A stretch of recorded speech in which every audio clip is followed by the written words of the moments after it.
So John McCain weighs in on the Boko Haram situation in Nigeria. Now, we've been talking about that on this show for months, actually, before everybody else caught on to it. I called them the world's worst terrorist organization, even before they kidnapped those 200 some odd girls, because they were already burning down school buildings with kids in them. I mean, this is a despicable group. They're against education. They're against knowledge.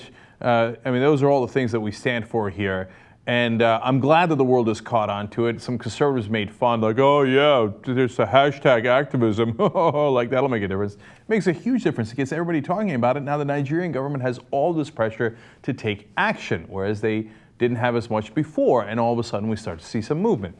But when it comes to John McCain, it's never enough.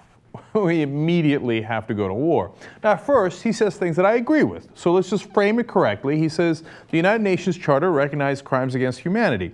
This fits into the category of crimes against humanity. That gives any nation the license, if they can stop a crime against humanity, the same reason we should have if we could have freed the people at Dachau or Auschwitz, right?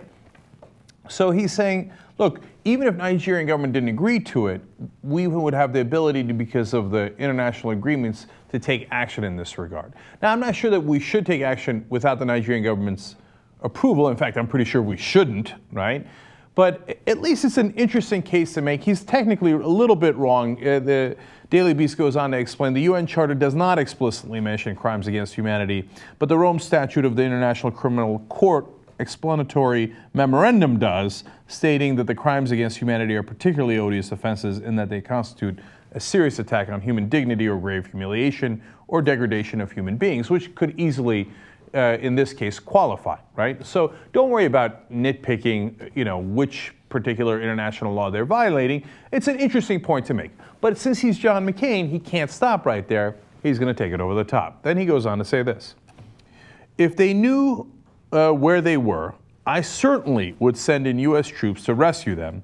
In a New York minute, I would, without permission of the host country. But John, of course you would. Of course, there's never been a war that John McCain didn't love.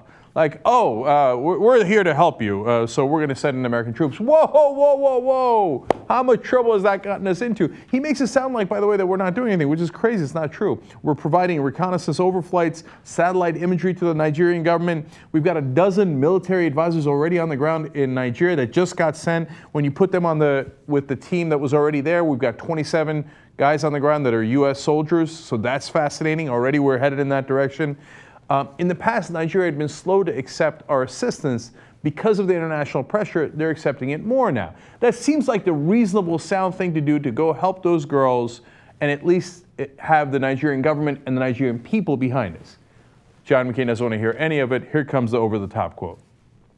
I wouldn't be waiting for some kind of permission from some guy named Goodluck Jonathan. But wait a minute, that's the leader of Nigeria. So you don't like his name? So you're like, guy named Goodluck, yeah, whatever. Not gonna listen to that guy. What kind of a crazy name is that? No, we're gonna invade. No, but he's on our side. He doesn't want, he's fighting against Boko Haram. You work with him. You don't go, yeah, right. It's, in essence, John McCain is saying this. Fix your face. Fix your face. Except in this case, he's saying, fix your name. Fix your name. So, and by the way, okay, Goodluck's kind of an interesting, different name in the U.S., but it's overall an English name. There's nothing wrong. Like, I don't even get it. It's not like it's Kim Jong-un or something. And that wouldn't justify attacking North Korea either. God, like, when I see quotes like this, I think, oh, thank God John McCain wasn't president. Is that the meetings he would have had in the Oval Office? Hey, should we send in ground troops to Nigeria?